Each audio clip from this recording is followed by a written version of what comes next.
UCT 교리문답 47번째 시간입니다. 완전한 구속을 기념하는 성찬. 성찬이라고 하는 것은 그리스도께서 행하신 완전한 구속을 기억하고 기념하는 것이죠. 47번째 질문. 성찬은 그리스도의 구속 사역에 무언가를 더하는 것입니까? 이 질문은 지난번 세례에 대한, 물 세례에 대한 질문과 비슷한 거예요.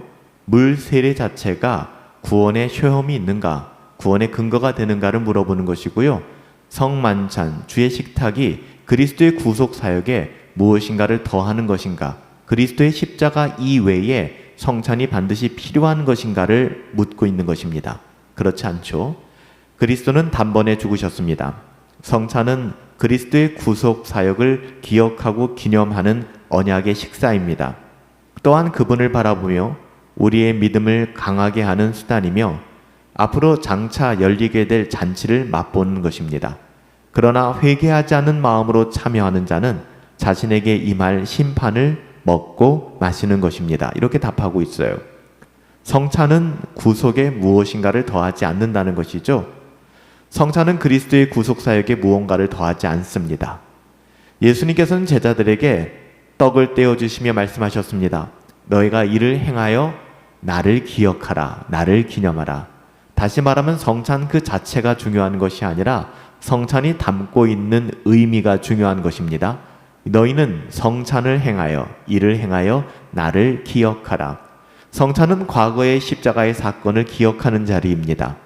떡과 잔은 예수님께서 우리를 위해 단번에 들이신 몸과 피를 상징하잖아요. 사도 바울은 고린도전서 11장 26절에서 이렇게 얘기합니다. 너희가 이 떡을 먹으며 이 잔을 마실 때마다 주의 죽으심을 그가 오실 때까지 전하는 것이니라. 성찬은 구속을 다시 반복하는 것이 아니에요. 이미 완성된 구속을 선포하고 기억하는 것입니다. 그러므로 우리는 성찬을 통해 복음을 다시 듣고 맛보며 우리의 삶을 그리스도의 승리에 기초하게 되는 것입니다. 성찬은 믿음의 눈을 들어 십자가를 바라보게 하고 우리를 은혜 위에 세워주는 것이죠. 성찬은 또한 단순한 과거의 사건을 회상하는 데 멈추지 않습니다. 사도 바울은 고린도전서 10장 16절에서 이렇게 증언합니다.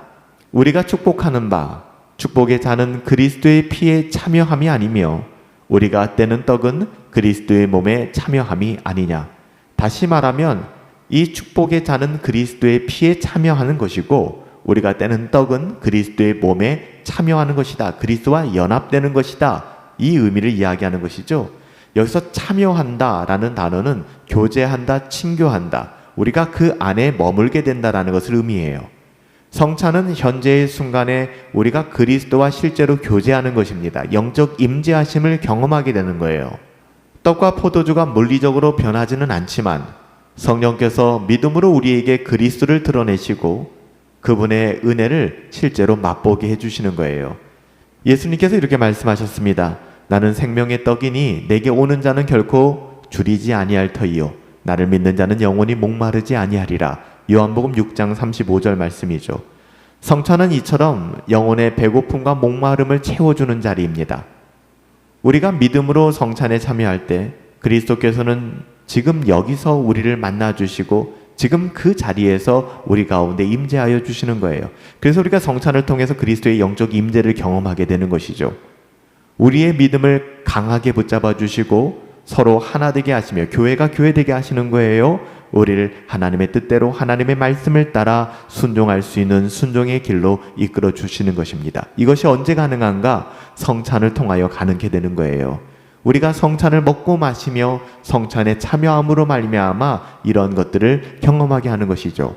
성찬을 함에도 불구하고 우리의 믿음이 강해지지 않고 교회가 교회되지 못하고 복음으로 하나 되지 못하며 순종의 길을 걸어가지 못한다면 여러분 그 성찬은 무슨 의미가 있을까요? 또한 성찬은 과거와 현재뿐만 아니라 미래의 의미도 있습니다. 예수님께서는 제자들에게 잔을 주시며 이렇게 말씀하셨죠. 내가 포도나무에서 난 것을 이제부터 내 아버지의 나라에서 새 것으로 너희와 함께 마시는 날까지 마시지 아니하리라. 마태복음 26장 29절 말씀인데요. 성찬은 앞으로 올 어린 양의 혼인잔치, 이것을 미리 맛보게 하는 자리라는 거예요. 지금은 죄와 연합한 가운데 살아가지만, 비참한 인생을 살아가지만 장차 주님과 함께 완전한 교제를 누리게 될 그날, 여러분 그날을 소망하시지 않습니까? 그날이 온다는 거예요. 그날이 옴을 알고는 있지만 우리가 그날이 언제 올지 알지 못하며 막연함으로 힘들어질 때가 있어요. 우리는 성찬을 통하여 그날을 당겨서 경험하게 되는 것입니다. 그날 우리는 주의 식탁에서 영원히 배부르고 영광 가운데 온전해진 몸으로 함께 기뻐하게 될 거예요. 여러분 성찬을 통해서 그 나라를 소망하셔야 됩니다. 성찬에 참여할 때마다 우리는 이 미래의 소망을 바라봐야 해요. 지금의 고난은 잠시지만 장차 나타날 영광과 비교할 수 없다는 사실, 비교 불가능하다는 사실, 우리는 너무나도 잘 알고 있지 않습니까? 그래서 우리는 미래의 소망을 가지고 성찬에 참여해야 하는 거예요. 성찬은 그 소망을 우리에게 새롭게 각인시켜 주는 거예요. 믿음은 바라는 것들이 실상이요, 보지 못하는 것의 증거가 되잖아요. 당겨서 명확하게 우리 앞에서 보여주는 것, 이것이 떡과 잔, 이것을 우리가 먹고 마심으로 말미암아 경험케 되는 것이죠. 이처럼 성찬은 완성된 구속을 누리는 은혜의 자리입니다. 성찬은 그리스도의 구속에 무엇인가를 보태는 행위가 아닙니다. 왜냐하면 십자가는 이미 완전하기 때문에 그래요. 성찬은 그 구속을 기억하고 현재를 누리며 미래를 소망하게 하는 은혜의 식탁입니다. 그러므로 우리는 성찬에 참여할 때마다 과거의 십자가의 은혜를 기억하며 감사하셔야 하고요. 현재 그리스도의 임재 안에서 교제하며 힘을 얻어야 합니다. 더불어 미래의 영광을 소망하며 믿음을 굳게 세워나가셔야 합니다. 하지만 회개 없는 마음으로 성찬에 참여한다면 이것은 은혜가 아니라 심판이 된다는 사실도 여러분 기억하셔야 합니다. 그러므로 성찬에 나올 때마다 우리는 마음을 살피고 겸손과 감사로 주의 식탁에 앉아야 합니다. 살아계신 아버지 하나님, 구속을 기억하는 성찬, 성찬은 그리스도의 구속 사역에 무언가를 더하는 것이 아니라 그리스도의 구속 사역으로 말미암아 누리게 되는 하나님의 은혜입니다. 성찬을 통하여 하나님을 바라보게 하시고 우리의 믿음을 다듬게 하시며 장차 올 하나님의 나라를 소망할 수 있도록 우리에게 은혜를 더하여 주옵소서. 회개하지 않는 마음으로 참여하지 않게 하여 주시고 두렵고 떨리는 마음, 하나님을 경외하는 마음으로 성찬에 참여할 수 있도록 완전한 구속을 기억하며 기념하는 성찬에 참여하는 복된 성도가 될 수 있도록 은혜 더하여 주옵소서. 존귀하신 예수님의 이름으로 기도하옵나이다. 아멘.